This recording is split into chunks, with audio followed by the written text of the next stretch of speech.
പിതാവിൻ്റെയും പുത്രൻ്റെയും പരിശുദ്ധാത്മാവിൻ്റെയും നാമത്തിൽ ആമേൻ. സർവശക്തനായ ദൈവമേ, അങ്ങയുടെ പരിശുദ്ധാത്മാവിനെ ഞങ്ങളിലേക്ക് അങ്ങ് വേഗം അയക്കണമേ. ഈ തിരുവചന ശുശ്രൂഷയിലായിരിക്കുന്നവരെയും ഈ തിരുവചനം ശ്രവിക്കുന്ന ഓരോ മകനിലേക്കും മകളിലേക്കും സർവശക്തനായ ദൈവമേ, അങ്ങയുടെ പരിശുദ്ധാത്മാവ് ശക്തമായി വർഷിക്കപ്പെടുമാറാകട്ടെ. ഈ വചനം കേൾക്കുന്ന നിമിഷം തന്നെ ഹൃദയങ്ങൾ വിശുദ്ധീകരിക്കപ്പെടുവാനും മാനസാന്തരത്തിലേക്ക് നയിക്കപ്പെടുവാനും വേണ്ട കൃപ തരണമേ. അമ്മേ, പരിശുദ്ധ മറിയമേ, അമ്മയുടെ നിർമ്മലമായ സാന്നിധ്യം ഞങ്ങൾക്ക് തരണമേ. ഞങ്ങളുടെ അരികിൽ നിന്ന് ഞങ്ങളെ സഹായിക്കണമേ, ഇപ്പോഴും എപ്പോഴും എന്നേക്കും. ആമേൻ. ഈശോ മിശിഹായിക്ക് സ്തുതിയായിരിക്കട്ടെ. മിശിഹായിൽ അനുഗ്രഹീതരായ സഹോദരങ്ങളെ, കുഞ്ഞുമക്കളെ, സർവശക്തനായ ദൈവം നമുക്ക് നൽകുന്ന തിരുവചനങ്ങളിലേക്ക് നമ്മൾ ശ്രദ്ധാപൂർവം സ്നേഹപൂർവ്വം കടന്നു വരികയാണ്. ദൈവത്തിൻ്റെ അനന്തമായ സ്നേഹത്തിലേക്ക് ഈശോ നമ്മെ ഓരോരുത്തരെയും നയിക്കുകയാണ്. യേശുവിൻ്റെ ദൗത്യം തന്നെ മനുഷ്യമക്കളെ മുഴുവനും പിതാവായ ദൈവത്തിൻ്റെ പക്കലേക്ക് ഉയർത്തി സമർപ്പിക്കുക എന്നുള്ളതായിരുന്നു.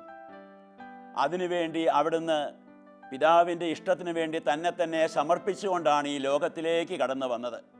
നമ്മുടെ പ്രത്യേക ശ്രദ്ധയ്ക്കും പഠനത്തിനും ധ്യാനത്തിനും വിഷയമാവുന്നത് യോഹന്നാൻ്റെ സുവിശേഷത്തിൽ 4-ാമത്തെ അധ്യായത്തിൽ പറയുന്ന കാര്യമാണ്. ഈശോനാഥൻ സമരിയാക്കാരി സ്ത്രീയുമായുള്ള ആ സംഭാഷണത്തിലാണ്.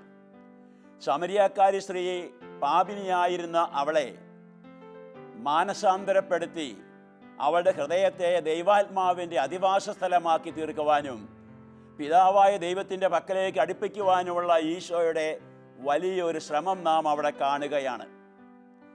നട്ടുച്ച നേരത്ത് അവളെ പ്രതീക്ഷിച്ചിരിക്കുന്ന രീതിയിൽ കിണറ്റുകരയിൽ കാത്തിരിക്കുന്ന യേശുവിനെയാണ് യോഹന്നാൻ്റെ സുവിശേഷത്തിൽ 4-ാമത്തെ അധ്യായത്തിൽ നമ്മൾ കാണുക. വെള്ളം കോരുവാൻ വന്ന ആ സ്ത്രീയോട് യേശു എല്ലാം അറിയാവുന്നവനായ യേശു അവളോട് കുടിക്കുവാൻ ചോദിക്കുന്നു. അവൾ ഉടനെ തന്നെ ഒരു സംഭാഷണം ആരംഭിക്കുന്നു. സംഭാഷണം കടന്നു പോകുന്ന ആ രംഗങ്ങൾ നമ്മൾ പടിപടിയായി കടന്നു പോകുന്നത് നമ്മൾ കാണുകയാണ്. യേശു ഓരോ ഘട്ടത്തിലും ഈ സ്ത്രീയുടെ ആത്മാവിനെയും മനസ്സിനെയും ഹൃദയത്തെയും എല്ലാം സ്പർശിച്ചുകൊണ്ട് ഒരാന്തരിക പരിശോധന എങ്ങനെ നടത്തണമെന്ന് അവളെ പഠിപ്പിച്ചുകൊണ്ടാണ് ഈശോ മുന്നോട്ട് പോകുന്നത്. അങ്ങനെ പോകവേ ഈശോ അവളുടെ ഒരു ഘട്ടത്തിൽ പറയുന്നുണ്ട്, ജീവജലം ഞാൻ നിനക്ക് തരുമായിരുന്നു. നിന്നോട് സംസാരിക്കുന്നവൻ ആരാണ് എന്ന് നീ അറിഞ്ഞിരുന്നു എങ്കിൽ നീ അവനോട് ജീവജലം ചോദിക്കുകയും അവൻ നിനക്ക് ജീവന്റെ ജലം നൽകുകയും ചെയ്യുമായിരുന്നു, നിത്യജീവന്റെ ജലം നൽകുമായിരുന്നു എന്ന്. അപ്പോൾ ആ സ്ത്രീ ചോദിക്കുന്ന ഒരു ചോദ്യമുണ്ട്, ആ ജലം എനിക്ക് തരിക, എന്നാൽ പിന്നീട് ഞാൻ ഇവിടെ വരേണ്ട ആവശ്യമില്ലല്ലോ എന്ന്. ഉടനെ തന്നെ ഈശോ പറയുന്നതായ ഒരു കാര്യമുണ്ട്, ജീവന്റെ ജലം നിനക്ക് വേണമെങ്കിൽ നീ പോയി നിന്റെ ഭർത്താവിനെ കൂടെ വിളിച്ചു കൊണ്ടുവരിക എന്നൊരു കാര്യം പറയുന്നുണ്ട്. അവളുടെ ആന്തരിക ജീവിതത്തെ, കഴിഞ്ഞകാല ജീവിതത്തിലെ ചരിത്രത്തെ എല്ലാം തന്നെ സ്പർശിച്ചുകൊണ്ട് ഈശോ പറഞ്ഞു കൊടുത്ത ഒരു കാര്യമാണ്, ജീവന്റെ ജലം നിനക്ക് വേണമെങ്കിൽ നീ പോയി നിന്റെ ഭർത്താവിനെ വിളിച്ചു കൊണ്ടുവരിക. വിവാഹിതനായ ഒരു വ്യക്തി തൻ്റെ ജീവിത പങ്കാളിയെ കൂടാതെ ജീവജലം കുടിക്കുവാൻ സാധ്യമല്ല എന്നുള്ള കാര്യം ഈശോ വ്യക്തമാക്കി തരികയാണ്. വഴിതെറ്റിപ്പോയതായ ഈ സമരിയാക്കാരി സ്ത്രീയോട് യഥാർത്ഥ ഭർത്താവ് ഉണ്ടായിരിക്കെ വഴിതെറ്റിപ്പോയതായ ആ സ്ത്രീയോട് ഈശോ അവളുടെ ജീവിതത്തിലെ കാര്യങ്ങളെല്ലാം പറഞ്ഞ് തിരുത്തിക്കൊണ്ടാണ് പോകുന്നത്. അങ്ങനെ വരുന്നതായ അവൾ ഉടനെ തന്നെ ആരാധനയെക്കുറിച്ചും ആരാധിക്കുന്ന സ്ഥലത്തെക്കുറിച്ചും എല്ലാം പറയുന്നുണ്ട്. അവിടെയാണ് ഈശോ പറയുന്നുണ്ട്, അരൂപിയിലും സത്യത്തിലും ആരാധിക്കുന്നവരാണ് യഥാർത്ഥ ആരാധകര്, അങ്ങനെയുള്ളവരെയാണ് ദൈവം അനുഗ്രഹിക്കുന്നതെന്നെല്ലാം പറയുമ്പോഴേ വരാനിരിക്കും പ്രവാചകന്മാര് പറഞ്ഞിരിക്കുന്ന കാര്യങ്ങളെക്കുറിച്ച് അവൾ സൂചിപ്പിച്ചിട്ട് പറയാണ്, മിശിഹ വരുമ്പോൾ എല്ലാ കാര്യങ്ങളും ഞങ്ങളെ പഠിപ്പിക്കും. നോക്കുക, ആ സമരിയാക്കാരി സ്ത്രീയുടെ ഹൃദയത്തിലിരുന്ന ഒരു കാര്യം അവൾ എടുത്തു പറയുകയാണ്, മിശിഹ വരുമ്പോൾ ഞങ്ങളെ എല്ലാ കാര്യങ്ങളും പഠിപ്പിക്കുമെന്ന്. ഈശോ ഉടനെ അതിന് ഉത്തരം പറയുന്നുണ്ട്, സ്ത്രീയെ, നിന്നോട് സംസാരിക്കുന്നവനാകുന്നു അവൻ എന്ന് പറയാണ്. ഒരു വലിയ വെളിപ്പെടുത്തലാണ് ഈശോ അവിടെ കൊടുക്കുക. ഒരു വലിയ വെളിപ്പെടുത്തൽ നിന്നോട് പറയുന്ന അവൻ തന്നെയാണ് ആ മിശിഹ എന്ന് വെളിപ്പെടുത്തിക്കൊണ്ട് യേശു തൻ്റെ ദൈവീകതയെ അനാവരണം ചെയ്ത് അവളെ നിത്യരക്ഷയിലേക്ക് വീണ്ടും തന്നെ നയിക്കുകയാണ്. അങ്ങനെ പറഞ്ഞപ്പോഴാണ് അവൾക്ക് വലിയൊരു മാറ്റമുണ്ടായിട്ട് അവൾ ഗ്രാമത്തിലേക്ക് ഓടിപ്പോവുകയാണ്. തൻ്റെ ആളുകളെ എല്ലാവരെയും ഈ മിശിഹായുടെ അരികിലേക്ക് കൊണ്ടുവരാൻ വേണ്ടി. നോക്കിക്കൊള്ളണം, ജീവന്റെ ജലം നിനക്ക് ഞാൻ തരും. ജീവന്റെ ജലം നിനക്ക് തരണമെങ്കിൽ നീ ചില കാര്യങ്ങൾ ചെയ്യണമെന്ന് പറഞ്ഞു. ഇതെല്ലാം അവളുടെ ഹൃദയത്തിന്റെ അടിത്തട്ടിലേക്ക് ഈശോ എറിഞ്ഞു കൊടുത്ത ചില സന്ദേശങ്ങളായിരുന്നു. എന്നിട്ട് അവസാനം പറയാണ്, മിശിഹ വരുമ്പോൾ അവൻ ഞങ്ങളെ എല്ലാം പഠിപ്പിക്കും. അതേ, മിശിഹ പഠിപ്പിക്കുന്നവനാണ്. യേശു ക്രിസ്തു ഈ ലോകത്തിലേക്ക് വന്നത് നമ്മെ പഠിപ്പിക്കുവാൻ, നമ്മെ വിശുദ്ധീകരിക്കുവാൻ, പാപമോചനം നൽകി നമ്മളെ രക്ഷിക്കുവാൻ, വിശുദ്ധിയിലേക്ക് നമ്മളെ നയിക്കുവാൻ, സ്വർഗീയ കൃപയിലേക്ക് നമ്മളെ നയിക്കുവാൻ, സർവോപരി പിതാവായ ദൈവത്തിന്റെ പരിപാവനമായ കരങ്ങളിലേക്ക് നിത്യരക്ഷയിലൂടെ നമ്മളെ സമർപ്പിക്കുവാൻ വേണ്ടിയിട്ടാണ് ഈശോ വന്നത്. ഇങ്ങനെ ആ സ്ത്രീയോട് സംസാരിച്ചു. അവൾ അവളുടെ ഗ്രാമത്തിലേക്ക് ഓടിപ്പോയി. അപ്പോൾ ശിഷ്യന്മാർ വന്ന് പറയുന്നുണ്ട്, റബ്ബി വന്ന് ഭക്ഷണം കഴിച്ചാലും എന്ന് പറയുകയാണ്. അതെ, റബ്ബി നീ വന്ന് ഭക്ഷണം കഴിച്ചാലുമെന്ന്. ഈശോ അവിടെ ഒരു കാര്യം പറയുന്നത് അറിയാമോ? നിങ്ങൾ അറിയാത്ത ഒരു ഭക്ഷണം എനിക്കുണ്ട്. ഈശോ വ്യക്തമാക്കി കൊടുക്കുകയാണ്. നിങ്ങൾ അറിയാത്ത ഒരു ഭക്ഷണമാണത്. ആ അറിയാത്ത ഭക്ഷണം എന്താണ്? പൊന്നുമക്കളെ, ഇന്നത്തെ ഈ വചനത്തിലൂടെ ഞാൻ നിങ്ങളുടെ മുൻപിലേക്ക് അവതരിപ്പിക്കുന്നത്, നിങ്ങളുടെ ഹൃദയങ്ങളിലേക്ക് ഞാൻ വച്ചു തരുന്നത് ഈ ഒരു കാര്യത്തെക്കുറിച്ച് തന്നെയാണ്. നിങ്ങൾ അറിയാത്ത ഒരു ഭക്ഷണം എനിക്കുണ്ട്. ആ ഭക്ഷണമാണ് ഈശോ കഴിച്ചുകൊണ്ടിരുന്നത്. നമുക്കും ഇതുപോലെ തന്നെ മറ്റാരും അറിയാത്ത ഒരു ഭക്ഷണം നമുക്കുണ്ടായിരിക്കണം. ആ ഭക്ഷണമാണ് നമുക്ക് ജീവനും നിത്യജീവനും ഉയർപ്പും പുനരുത്ഥാനവും എല്ലാം നൽകുന്നത്. ആ ഭക്ഷണമാണ്. യേശു എന്താ പറയുന്നത് നോക്കിക്കേ, നിങ്ങൾ അറിയാത്ത ഒരു ഭക്ഷണം എനിക്കുണ്ട് എന്ന് ഈശോ പറയുന്നത് യോഹന്നാന്റെ സുവിശേഷത്തിൽ 4-ാമത്തെ അധ്യായത്തിൽ 32-ാമത്തെ തിരുവചനത്തിലാണ്. അവിടെ അങ്ങനെ ശിഷ്യന്മാരോട് ഈശോ പറയുമ്പോഴേ ശിഷ്യന്മാർ പരസ്പരം തന്നെ ചോദിക്കുന്നുണ്ട്, ഇവന് ആരെങ്കിലും വന്ന് ഭക്ഷണം കൊടുത്തിരിക്കുമോ? സംശയമാണ്. ഈശോയിൽ സംശയിക്കുന്നവരെ ഇവൻ ആരെങ്കിലും വന്ന് ഭക്ഷണം കൊടുത്തിരിക്കുമോ എന്ന് ചോദിക്കുമ്പോഴേ യേശു പറയാണ്, 2 കാര്യങ്ങളാണ് യേശുവിൻ്റെ ഭക്ഷണത്തെക്കുറിച്ച് പറയുന്നത്. ആ ഭക്ഷണം എന്ന് പറയുന്നത് എന്നെ അയച്ചവന്റെ ഇഷ്ടം പ്രവർത്തിക്കുക എന്നുള്ളതാണ് ഒരു ഭക്ഷണം. എന്നെ അയച്ചവന്റെ ഇഷ്ടം പ്രവർത്തിക്കുക എന്നുള്ളത്. രണ്ടാമത് ഈശോ പറയുന്നതെന്നറിയാമോ? അവന്റെ ജോലി പൂർത്തിയാക്കുക എന്നുള്ളതാണ് എൻ്റെ ഭക്ഷണം. യോഹന്നാന്റെ സുവിശേഷത്തിൽ 4-ാമത്തെ അധ്യായത്തിൽ 34-ാമത്തെ തിരുവചനത്തിലാണ് ഈശോ ഈ തിരുവചനം പറഞ്ഞ് അവസാനിപ്പിക്കുക. അവന്റെ ഭക്ഷണത്തെക്കുറിച്ചാണ്. ഒരു നിഗൂഢമായ ഒരു ഭക്ഷണമാണത്. ഞാൻ വീണ്ടും ആവർത്തിച്ച് പറയാണ്, ഇതുപോലുള്ളതായ ഒരു നിഗൂഢമായ മന്ന ഒരു ഭക്ഷണം നമുക്കുണ്ടായിരിക്കേണ്ടത് ആവശ്യമാണ്. ആ ഭക്ഷണം ആയിരിക്കും നമ്മുടെ ജീവന്റെ ആധാരമായി വരാൻ പോകുന്നത്. ഒരിക്കല് ഒരു യുവതി തൻ്റെ ജീവിതത്തിലെ പല തകർച്ചകളും പല വിഷമങ്ങളും വേദനകളും സങ്കടങ്ങളും എല്ലാം വന്നിട്ട് ആരംഭത്തിൽ അവൾക്ക് നിരാശയായി. മദ്യപാനിയായ ആ കുടുംബനായകൻ, ഭർത്താവ്, താന്തോന്നികളായ മക്കള്, സാമ്പത്തികമായ ഭദ്രതയില്ലാത്തതായ ആ സാഹചര്യങ്ങള്, പട്ടിണിയും ദാരിദ്ര്യവും രോഗവും പീഡനങ്ങളും എല്ലാം കൊണ്ട് തകർന്നവള് ഒരു ഘട്ടത്തിൽ വന്നു ആത്മഹത്യയിലേക്ക് നോക്കുകയാണ്. ആത്മഹത്യ ചെയ്തേക്കാം, അതാണ് പരിഹാരമാർഗം എന്ന രീതിയിൽ അവൾ ചിന്തിച്ചു തുടങ്ങി. യാദൃച്ഛികമായി ആരുടെയോ ഒരു വചനം കേൾക്കുവാൻ, കർത്താവിൻ്റെ വചനം പ്രസംഗത്തിലൂടെ കേൾക്കുവാൻ അവൾക്കിടയായി. കുമ്പസാരത്തിലേക്ക് ചെന്നപ്പോഴേ കുമ്പസാരിപ്പിക്കുന്ന അച്ഛൻ അവളോടൊരു കാര്യം പറയുകയുണ്ടായി. മകളെ, നിന്റെ ജീവിതത്തിൽ ഒത്തിരിയും തകർച്ചകളും പീഡകളും ഞെരുക്കങ്ങളുമാണ്, കഷ്ടപ്പാടുകളാണ്, വേദനകളാണ്. ആശാവഹമായി യാതൊന്നും തന്നെ നിന്റെ കുടുംബത്തിലില്ല.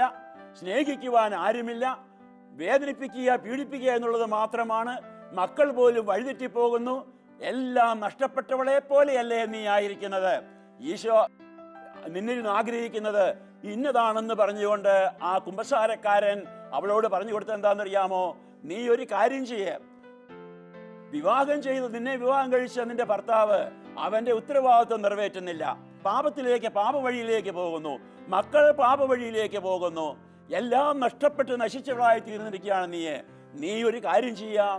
നീ കർത്താവിൻ്റെ കാൽക്കൽ ചെന്ന് ആ കർത്താവിനോട് ഇവർക്ക് വേണ്ടി മാപ്പപേക്ഷിക്കുക.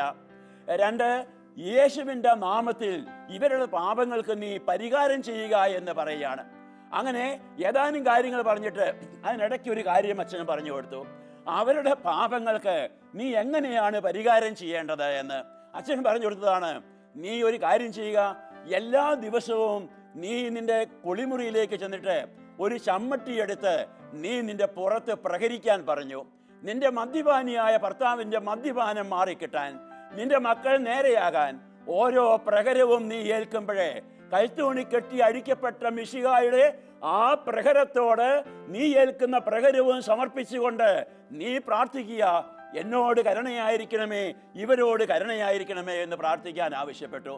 കുഞ്ഞുമക്കളെ ശ്രദ്ധിച്ചു കൊള്ളുക, ഈ സ്ത്രീയുടെ ഒരു രഹസ്യ ഭക്ഷണമായിരുന്നു അത്. നിങ്ങൾ അറിയാത്ത ഒരു ഭക്ഷണം എനിക്കുണ്ട്.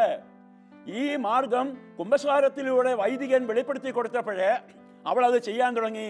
ഏതാനും ദിവസങ്ങൾ, ആഴ്ചകൾ കഴിഞ്ഞു. അവളുടെ കുടുംബത്തിൽ ഒരു മാറ്റം വരികയാണ്. പ്രത്യേകം നല്ലൊരു മാറ്റം, നല്ല സമഗ്രമായ ഒരു മാറ്റം വന്നു കഴിഞ്ഞപ്പോഴേ അവൾ വീണ്ടും ആ അച്ഛൻ്റെ അടുക്കിലേക്ക് ചെന്നു. കാര്യങ്ങളൊക്കെ പറഞ്ഞു. അച്ഛൻ അവളെ ആശീർവദിച്ചു, അനുഗ്രഹിച്ചു, ശക്തിപ്പെടുത്തി അവളെ വിടുകയാണ്. പിന്നീട് ഏതാനും മാസങ്ങൾ കഴിഞ്ഞപ്പോഴേ മദ്യപാനിയായിരുന്നതായ ഭർത്താവിനെയും മക്കളെയും കൊണ്ട് അവൾ ധ്യാനിക്കാൻ തന്നെ പോവുകയാണ്. ജീവിതത്തിൻ്റെ നവീകരണമാണ്. ഈ കാര്യങ്ങളെല്ലാം മനസ്സിലാക്കിയ ആളുകൾ അവളോട് ചോദിക്കാൻ തുടങ്ങി, എന്താണ് ഇതിൻ്റെ രഹസ്യമെന്ന് ചോദിക്കുകയാണ്. എന്താണ് ഇതിൻ്റെ രഹസ്യം? അവിടെയാണ് അവൾ പറഞ്ഞു കൊടുക്കുന്നത്, നിങ്ങൾ അറിയാത്ത ഒരു ഭക്ഷണം എനിക്കുണ്ട്. ആ ഭക്ഷണമാണ് എൻ്റെ ആത്മാവിനെ ശക്തിപ്പെടുത്തിയത്. അതൊരു നിഗൂഢമായ മന്നയാണ്. ആ ഭക്ഷണം എൻ്റെ ആത്മാവിനെ ശക്തിപ്പെടുത്തി, എൻ്റെ കുടുംബത്തിന് സമാധാനമായി, എൻ്റെ ഭർത്താവിൻ്റെയും മക്കളുടെയും പാപങ്ങൾക്ക് പരിഹാരമായി തീർന്ന ഭക്ഷണം അതായിരുന്നു എൻ്റെ ഭക്ഷണം എന്ന് അവൾ പറയുകയാണ്. എന്നിട്ട് അവളൊരു കാര്യം പറയുണ്ടായി, എൻ്റെ ഭർത്താവും എൻ്റെ മക്കളും ദൈവത്തെ വ്യക്തമായി തിരിച്ചറിഞ്ഞ് ദൈവത്തിൻ്റെ മക്കളായി തീർന്ന്, ദൈവത്തിൻ്റെ പൊന്നോമനകളായി തീർന്ന്, ദൈവത്തെ മഹത്വപ്പെടുത്തി അവൻ്റെ വചനത്തിന് സാക്ഷ്യം വഹിക്കുന്നത് വരെ ഞാൻ ആ ഭക്ഷണം അവസാനിപ്പിക്കില്ല എന്ന് അവൾ പറയുകയാണ്. എന്താ ചെയ്തെന്നൊന്നും അവൾ പറഞ്ഞില്ല. ഇത് മാത്രമാണ് പറഞ്ഞത്, നിങ്ങൾ അറിയാത്ത ഒരു ഭക്ഷണം എനിക്കുണ്ട് എന്ന്. പൊന്നുമക്കളെ, ഈ തിരുവചനം കേട്ടുകൊണ്ടിരിക്കുന്നവരായ നിങ്ങളോട് ഞാൻ പറയുന്നതായ ഒരു കാര്യം ഇതാണ്, മറ്റാരും അറിയാത്ത ഒരു ഭക്ഷണം നിങ്ങൾക്കുണ്ടായിരിക്കട്ടെ. നിങ്ങളുടെ ആത്മവിശുദ്ധീകരണത്തിന് വേണ്ടി, കുടുംബ നവീകരണത്തിന് വേണ്ടി, ജീവിത ചൈതന്യത്തിന് വേണ്ടി, നല്ല മഹത്വം നിങ്ങൾക്ക് ലഭിക്കുന്നതിന് വേണ്ടി ആരും അറിയാത്ത ഒരു ഭക്ഷണം നിങ്ങൾക്കുണ്ടായിരിക്കട്ടെ. എന്നെ അയച്ചവൻ്റെ ഇഷ്ടം നിറവേറ്റുക. അതാണ്, എന്നെ അയച്ചവൻ്റെ ഇഷ്ടം നിറവേറ്റണം. പൊന്നുമക്കളെ, ഇതാണ് ആധ്യാത്മികത എന്ന് പറയുന്നത്.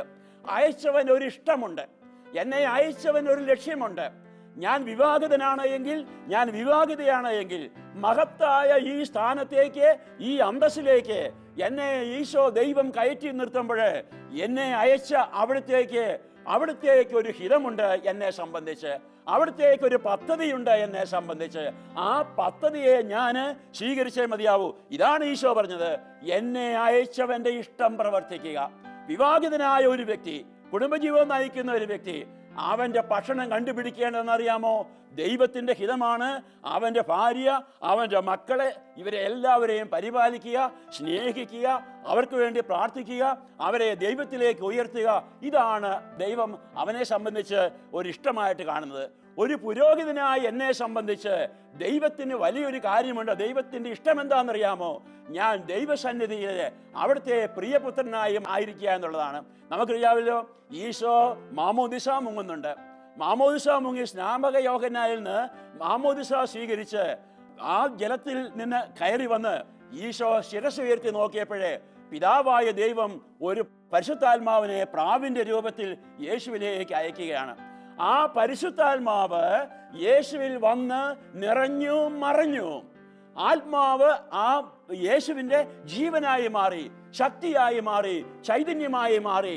അപ്പോഴാണ് സ്വർഗത്തിൽ നിന്നൊരു വാക്ക് കേൾക്കുന്നത്, ഇവൻ എൻ്റെ പ്രിയപുത്രനാകുന്നു, ഇവനിൽ ഞാൻ സംപ്രീതനായിരിക്കുന്നു എന്ന്. ഒരു പുരോഹിതനെ സംബന്ധിച്ച് ദൈവത്തിൻ്റെ ഇഷ്ടമെന്ന് പറയുന്നത് ആത്മാവിൽ നിറഞ്ഞ്, പരിശുദ്ധാത്മാവിൽ നിറഞ്ഞ്, കർത്താവിൻ്റെ കൃപയിൽ നിറഞ്ഞ്, ദൈവത്തിൻ്റെ പ്രിയപ്പെട്ട മകനായി തീരുക എന്നുള്ളതാണ് ദൈവത്തിൻ്റെ ഇഷ്ടം. ഒരു ഭാര്യയെ സംബന്ധിച്ച് ദൈവത്തിൻ്റെ ഇഷ്ടമെന്ന് പറയുന്നത് അനുദിന ജീവിതത്തിലെ കഷ്ടപ്പാടുകളാകട്ടെ, സന്തോഷമാകട്ടെ, സങ്കടമാകട്ടെ, അവിടെയെല്ലാം ദൈവഹിതം നിറവേറ്റി അവിടുന്ന് ആവശ്യപ്പെട്ട കാര്യം നിറവേറ്റി മുന്നോട്ട് വരുമ്പോഴേ ഓരോ പ്രാവശ്യവും ദൈവം പറയും, ഇവളെനിക്ക് പ്രിയപ്പെട്ടവളാണ്, ഇവളെൻ്റെ പ്രിയ പുത്രിയാണ് എന്ന് പറയാണ്. ഭർത്താവിനെ ശുശ്രൂഷിക്കുമ്പോൾ, മക്കളെ പരിപാലിക്കുമ്പോൾ, കഠിനമായി അധ്വാനിക്കുമ്പോൾ ഇവിടെയെല്ലാം കേൾക്കുന്നത് ഈ ഒരു വചനമാണ്, ഇവൾ എനിക്ക് പ്രിയങ്കരിയാണ് എന്ന്, ഇവൻ എനിക്ക് പ്രിയങ്കരനാണ് എന്ന്. ഈ ഒരു വചനം നമ്മൾ തിരിച്ചറിയണം. ഇതാണ് നമ്മുടെ ആധ്യാത്മികത എന്ന് പറയുന്നത്. ഒരിക്കൽ ഒരു യുവാവ് പറയായിരുന്നു, അവൻ ജോലി സ്ഥലത്തേക്ക് പോകുമ്പോൾ, വണ്ടി ഓടിച്ചുകൊണ്ട് പോകുമ്പോഴേ, ദൈവമേ, ഇതാ നിന്റെ ഹിതം നിറവേറ്റാൻ ഞാൻ വരികയാണ്, എന്നെ ഏൽപ്പിച്ചിരിക്കുന്ന ജോലി ഇന്ന ജോലിയാണ്, അത് ചെയ്യാൻ ഞാൻ വരികയാണ് എന്നെല്ലാം പറഞ്ഞ് ദൈവവുമായിട്ട് അങ്ങനെ സംഭാഷിച്ചുകൊണ്ട് പോകുമ്പോഴേ പലപ്പോഴും അവൻ കേൾക്കും, അവൻ്റെ ജോലി സ്ഥലത്തും അതുപോലെ തന്നെ കൂട്ടുകാരുടെ മുമ്പിലൊക്കെ പ്രലോഭനങ്ങളെ അതിജീവിക്കുമ്പോൾ, തിന്മകളെ അതിജീവിക്കുമ്പോൾ, നല്ല സാഹചര്യങ്ങളിലേക്കൊക്കെ വരുമ്പോൾ അവൻ വാക്ക് കേൾക്കുമായിരുന്നു, നീ എനിക്ക് പ്രിയങ്കരനാണ് എന്ന്. അവൻ ഒരു ഘട്ടത്തിൽ നിന്ന് ചോദിച്ചു, ദൈവത്തോട് ചോദിക്കുകയാണ്, ദൈവമേ, നീ എന്തുകൊണ്ട് ഇപ്പോൾ സംസാരിക്കുന്നില്ല എന്ന്, നീ എന്തുകൊണ്ടാണ് ഇപ്പോൾ സംസാരിക്കാത്തത്? ഞാൻ തെറ്റിപ്പോയോ? ഞാൻ വഴിതെറ്റിപ്പോയോ?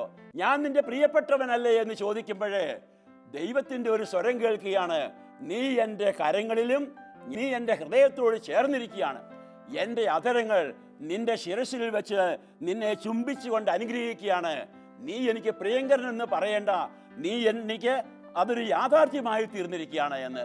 എൻ്റെ പൊന്നുമക്കളെ, ദൈവത്തിൻ്റെ ശക്തമായ സ്നേഹം, ദൈവത്തിൻ്റെ ശക്തമായ കൃപ ജീവിതത്തിലെ ഓരോ നിമിഷവും നമുക്ക് കിട്ടുമ്പോൾ പറയും, ഇവൻ എൻ്റെ പ്രിയപുത്രനാണെന്ന്. അതിന് ചെയ്യേണ്ടതായ കാര്യം ഇതാണ്. ഈശോ പറഞ്ഞ വചനം ഇതാണ്, എന്നെ അയച്ചവൻ്റെ ഇഷ്ടം ഞാൻ പ്രവർത്തിച്ചേ മതിയാവും. രണ്ടാമത്തെ ഒരു കാര്യം കൂടി നമ്മൾ കേൾക്കുക, അതായത് അവൻ്റെ ജോലി ഞാൻ പൂർത്തിയാക്കിയേ മതിയാവും. അപ്പോൾ ഇഷ്ടം നിറവേറ്റുന്നത് പോലെ തന്നെ അവൻ്റെ ജോലി ഞാൻ പൂർത്തിയാക്കിയേ മതിയാവും. ഈശോ നമ്മെ സംബന്ധിച്ച് അവൻ്റെ ജോലി എന്താണ്? അവൻ്റെ ജോലി എന്താണ്? അവൻ്റെ ജോലിയാണ് ഇപ്പോൾ നിങ്ങൾ ചെയ്തുകൊണ്ടിരിക്കുന്നത്. ഈ വചനം കേൾക്കുന്ന ഓരോരുത്തരും ചെയ്തുകൊണ്ടിരിക്കുന്നത് അവൻ ഏൽപ്പിച്ചിരിക്കുന്ന ജോലി അവൻ്റെ ജോലിയാണ്. അവൻ്റെ ജോലി നിത്യരക്ഷയുടെ ജോലിയാണ്. അവൻ്റെ ജോലി നിത്യസൗഭാഗ്യത്തിലേക്കുള്ള മാർഗത്തിലേക്ക് ജനങ്ങളെയും കൂട്ടരെയും നയിക്കുക എന്നുള്ളതാണ് അവൻ്റെ ജോലി. അവൻ്റെ ജോലി എന്ന് പറയുന്നത് പിതാവായ അങ്ങയെ പ്രാപിക്കാനുള്ള മാർഗങ്ങൾ കാണിച്ചു കൊടുക്കുക എന്നുള്ളതാണ്. അതാണ് അവൻ്റെ ജോലി. അപ്പോൾ അവൻ്റെ ജോലി പൂർത്തിയാക്കണം. ദൈവത്തിൻ്റെ ജോലിയാണ്. ആ ജോലി നമ്മൾ പൂർത്തിയാക്കിയേ മതിയാവൂ.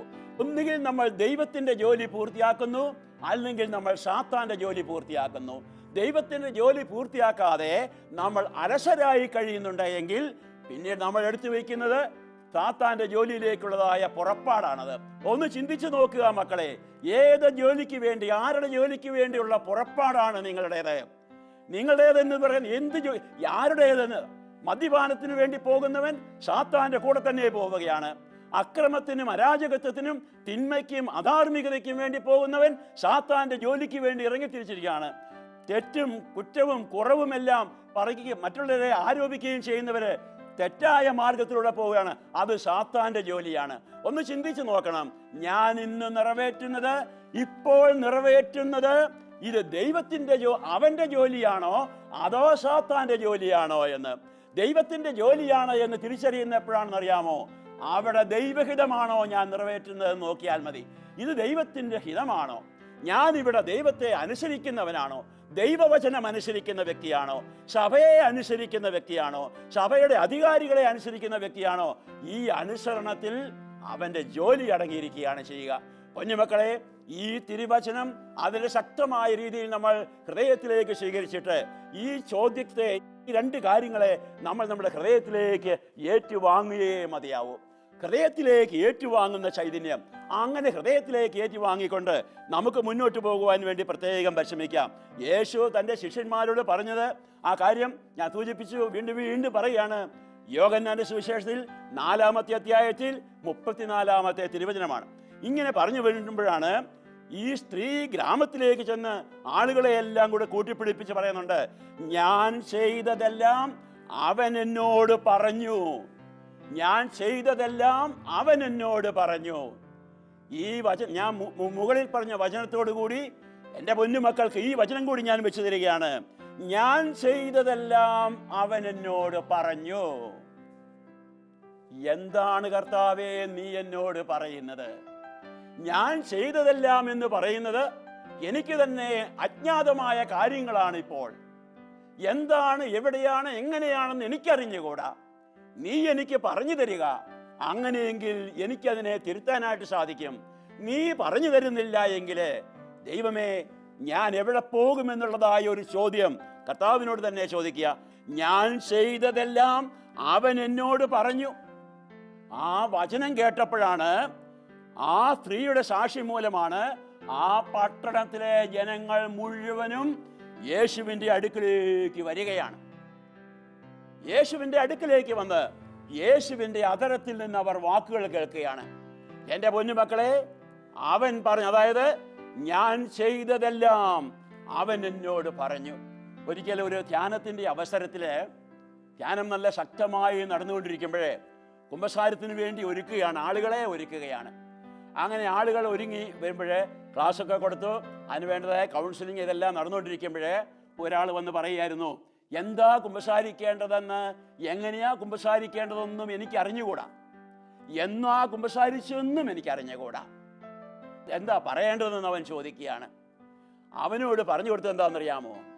അവനോട് പറഞ്ഞു കൊടുത്തത്, നീ മിണ്ടാതിരിക്കെ, നീ ഒന്ന് മിണ്ടാതിരിക്കെ, നിന്റെ അധരമൊന്ന് മിണ്ടാതിരിക്കട്ടെ, നിന്റെ നാവൊന്ന് നിശ്ചലമാകട്ടെ, നിന്റെ ഹൃദയം ശാന്തമാകട്ടെ, നിന്റെ മനസ്സൊന്ന് ശാന്തമാകട്ടെ, എന്നിട്ട് യേശുവിൻ്റെ ഹൃദയത്തോടൊന്ന് ചേർന്നിരുന്നാൽ മതി. അവൻ എല്ലാ കാര്യങ്ങളും നിനക്ക് വെളിപ്പെടുത്തി തരും. ശമരിയാക്കാരി സ്ത്രീ പറഞ്ഞതാണ്, ഞാൻ ചെയ്ത കാര്യങ്ങളെല്ലാം എന്നോട് പറഞ്ഞവനാണവൻ. നീ യേശുവിനെ കേട്ടാൽ മതി. ശമരിയാക്കാരി സ്ത്രീയെ യേശു പറഞ്ഞു കൊടുത്ത കാര്യങ്ങൾ അങ്ങോട്ട് കേട്ടു. ഇവനുണ്ടല്ലോ, ഇവന് വചനം എടുത്ത് കൊടുത്തിട്ട് ഇന്ന വചനം, അതായത് ഈ ശമരിയാക്കാരി സ്ത്രീയുടെ ആ ഭാഗം, അതായത് യോഹന്നാന്റെ സുവിശേഷത്തിൽ 4-ാമത്തെ അധ്യായം ഒന്ന് വായിച്ചേ എന്ന് പറഞ്ഞു വിട്ടിട്ട് ആ വചനം വായിച്ചുകൊണ്ട് കടന്നു വന്ന മകൻ പറയാണ്, അച്ഛാ ഞാൻ ഇതെല്ലാം ഒന്ന് എഴുതിയെടുക്കട്ടെ എന്ന് ചോദിച്ചു. അതെ, നീ എഴുതിയെടുക്കുക, എന്തെല്ലാം എന്ന് നീ ഒന്ന് എഴുതിയെടുക്കാൻ പറഞ്ഞു. അവൻ നീണ്ട ഒരു ലിസ്റ്റുമായി പിന്നീട് വരികയാണ്. നോക്കിക്കേ, യേശു പറഞ്ഞു കൊടുക്കുകയാണ്. കുമ്പസാരത്തിലൂടെ അവൻ കാര്യങ്ങളെല്ലാം പറയുകയാണ്. കുമ്പസാരത്തിലൂടെ പാപങ്ങൾ ഏറ്റുപറയാണ്. നമുക്കറിയാമല്ലോ, സുഭാഷിതങ്ങളിൽ 28:13 പറയുന്നുണ്ട്, പാപങ്ങൾ ഏറ്റുപറഞ്ഞ് അത് പരിത്യജിക്കുന്നവന് ഐശ്വര്യമുണ്ട്, പാപങ്ങൾ മറച്ചു വയ്ക്കുന്നവന് ദൈവത്തിൻ്റെ കൃപ കിട്ടുകയില്ല എന്ന് സുഭാഷിതങ്ങളിൽ 28:13 പറയുകയാണ്. പാപങ്ങൾ ഏറ്റുപറയണം. ഏറ്റുപറഞ്ഞാൽ മാത്രം പോരാ, പാപങ്ങൾ പരിത്യജിക്കണം എന്നുള്ളതാണ്. ഈ മകൻ ചെയ്തത് തന്നെയായിരുന്നു. അവൻ ഈ നീണ്ട ലിസ്റ്റ് എഴുതിക്കൊണ്ട് വന്നപ്പോൾ ആത്മാർത്ഥമായി, അനുതാപമായി, പശ്ചാത്താപമായി അവൻ്റെ ജീവിതത്തിൽ നല്ല നല്ല തീരുമാനങ്ങളെടുത്തു. ഈ തീരുമാനങ്ങളെടുത്ത് കുമ്പസാരിച്ച് ആ നീണ്ട ലിസ്റ്റ് എല്ലാം വായിച്ചും പറഞ്ഞും എല്ലാം തീർത്തു കഴിഞ്ഞപ്പോഴേ അവനോട് വീണ്ടും ഒരു കാര്യം പറഞ്ഞു. നീ ഇത് വീണ്ടും ഈശോയുടെ അരികിലിരുന്നു കൊണ്ട് ഈ ഓരോ കാര്യവും ഈശോയോട് ഏറ്റു പറഞ്ഞിട്ട് ഒന്ന് ദൃഢമായി അങ്ങോട്ട് പറഞ്ഞേ, മേലിൽ ഞാനിത് ചെയ്യുകയില്ല, മേലിൽ ഞാനിത് ആവർത്തിക്കുകയില്ല എന്നവനോട് പറയുകയാണ്. അന്ന് ഈശോയോട് പറയാൻ പറഞ്ഞു. അവൻ അത് ഈശോയോട് പറഞ്ഞു മാത്രമല്ല, ഈ മാനസാന്തരത്തിനൊരടയാളം വേണം, ഈ മാനസാന്തരത്തിനൊരടയാളം വേണം, ഞാൻ ദൈവത്തിൻ്റെതാണ് എന്നുള്ളതിന് അടയാളം. നമുക്കറിയാമല്ലോ, പരിച്ഛേദന കർമ്മം ഉണ്ടായിരുന്നു യൂതന്മാരുടെ ഇടയിൽ. പരിച്ഛേദനം ചെയ്യാത്തവര് യഥാർത്ഥ ഇസ്രായേലിനല്ല. നമുക്കറിയത്തില്ലേ, പുറപ്പാടിന്റെ പുസ്തകത്തിൽ 4-ാമത്തെ അധ്യായത്തിൽ ദൈവത്തിന്റെ ദൂതൻ മോശയെ കൊല്ലുവാൻ വരികയാണ്. കാരണം എന്താണെന്നറിയാമോ? മോശയുടെ മകന് സർക്കംസിഷൻ നടത്തിയിരുന്നില്ല. ഇത് അറിഞ്ഞ് മോശയുടെ ഭാര്യ ഉടനെ തന്നെ ഒരു കൽക്കത്തി എടുത്ത് മോശയുടെ മകന് ആ പരിച്ഛേദന കർമ്മം നടത്തി കൊടുക്കുകയാണ്. അതായത് യഥാർത്ഥ ഇസ്രായേലിയൻ പരിച്ഛേദനം ചെയ്തവനാണ്. അടയാളം പരിച്ഛേദനമാണ്. പൊന്നുമക്കളെ, ഞാൻ ഈ മകനോട് പറഞ്ഞിരുന്നറിയാമോ? യഥാർത്ഥ പരിച്ഛേദന ചെയ്തവനായിരിക്കണം നീ. മാനസാന്തരത്തിന്റെ അടയാളം വേണം. അതുകൊണ്ട് നീ തന്നെ കണ്ടുപിടിക്കുക. സ്വമേധയാവുള്ള ഒരു പ്രായശ്ചിത്തമായിട്ട് നീ തന്നെ കണ്ടുപിടിക്കണം ഈ മാനസാന്തരത്തിന്റെ അടയാളമായി എന്ന് പറയുകയായിരുന്നു. അവൻ അതുപോലെ തന്നെ അവൻ പറഞ്ഞെന്താണെന്നറിയാമോ? മേലിൽ ഞാൻ ഇനി ഒരിക്കലും ഞാൻ മദ്യപിക്കില്ല എന്ന് അവൻ എഴുതിക്കൊണ്ടുവരികയാണ്. ഇനി ഒരിക്കലും ഞാൻ ലൈംഗികമായ അരാജകത്വത്തിലേക്ക്, തിന്മയിലേക്ക്, ആ ആളുകളിലേക്ക് ഞാൻ പോവില്ല എന്ന് എഴുതിക്കൊണ്ടുവരികയാണ്. അങ്ങനെ 1, 2, 3 പോയിന്റുകൾ അതുകൊണ്ടുവരികയാണ്. ഇതാണ് പരിച്ഛേദനത്തിൻ്റെ അടയാളം. ഇതാണ് ഞാൻ യേശുവിൻ്റെതാണെന്നുള്ളതിൻ്റെ അടയാളം. ഇതാണ് പൊന്നുമക്കളെ, ഞാൻ ചെയ്തതെല്ലാം അവൻ എന്നോട് പറഞ്ഞു എന്ന് പറഞ്ഞ ആ സ്ത്രീയുടെ ജീവിതത്തിലെ വലിയൊരു അടയാളമായിരുന്നു, ഒരു വലിയ സാക്ഷ്യമായിരുന്നു അവൾ. വാസ്തവം പറഞ്ഞാൽ ചെയ്തത്, കാണിച്ചത് ആളുകളെ കൊണ്ടുവന്നു. ആളുകളെ കൊണ്ടുവന്നപ്പോഴേ ആളുകൾ ഈശോയെ കേട്ടിട്ട് പറഞ്ഞ എന്തറിയാമോ? ഈ സ്ത്രീയോട് പറയാണ്, ഇനിമേൽ ഞങ്ങൾ വിശ്വസിക്കുന്നത് നിന്റെ വാക്കു മൂലമല്ല, നിന്റെ സാക്ഷ്യം മൂലമല്ല. ഇനി ഞാൻ കേൾക്കുന്നത് നിന്റെ ഈ വാക്കുകൾ, ഈ സാക്ഷ്യമല്ല. കാരണം ഞങ്ങൾ തന്നെ നേരിട്ട് ശ്രവിക്കുകയും ഇവനാണ് യഥാർത്ഥത്തിൽ ലോകരക്ഷകനെന്ന് മനസ്സിലാക്കുകയും ചെയ്തിരിക്കുന്നു. ഇവനാണ് യഥാർത്ഥത്തിൽ ലോകരക്ഷകൻ. പൊന്നുമക്കളെ, ഇതായിരിക്കട്ടെ നമ്മുടെ ജീവിതത്തിൻ്റെയും യഥാർത്ഥമുള്ളതായ മാനസാന്തരം. യേശുവിനെ കണ്ടുമുട്ടുക, യേശുവിനെ കണ്ടുമുട്ടി ആ യേശുവിൻ്റെ കൂട്ടത്തിൽ നിന്നുകൊണ്ട് പിതാവിങ്കിലേക്കുള്ള യാത്ര. ഇതാണ് യഥാർത്ഥ ക്രൈസ്തവ ജീവിതം എന്നുള്ളത്.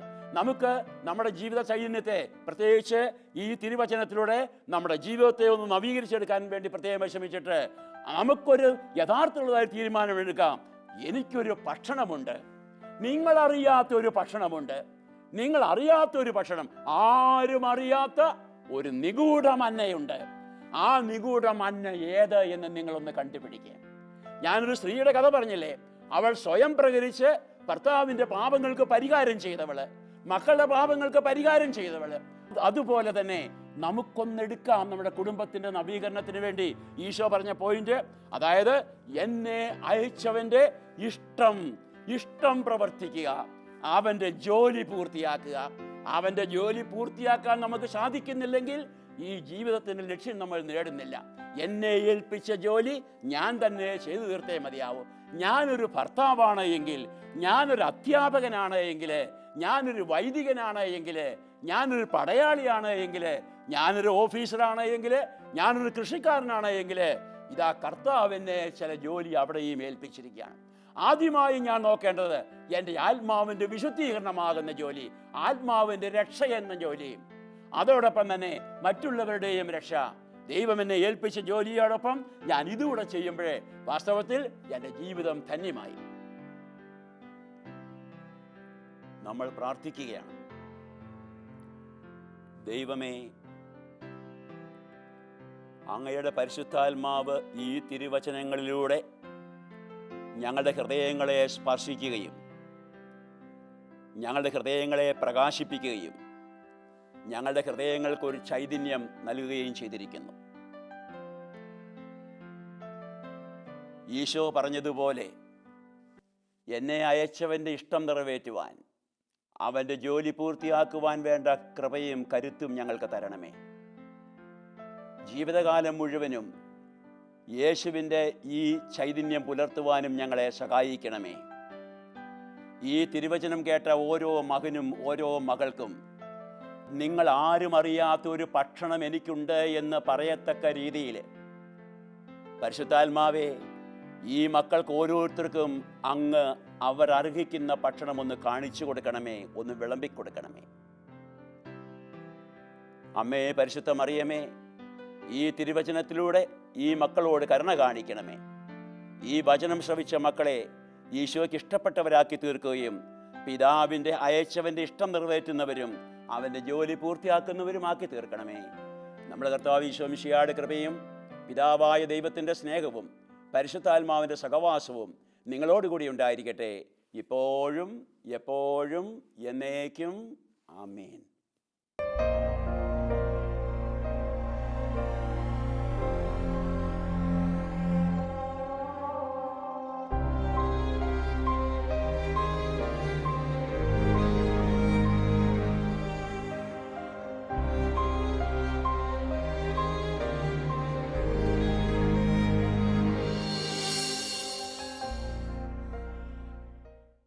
വിശദ വിവരങ്ങൾക്ക് director, divine vision, divine retreat centre, Muringoor, Chalakudy 680316, Kerala, south India. Telephone 0091-480-270-8098, 0091-480-270-2613. Fax 0091-480-270-8097. Email mail.divinetv@gmail.com. Website www.drcm.org.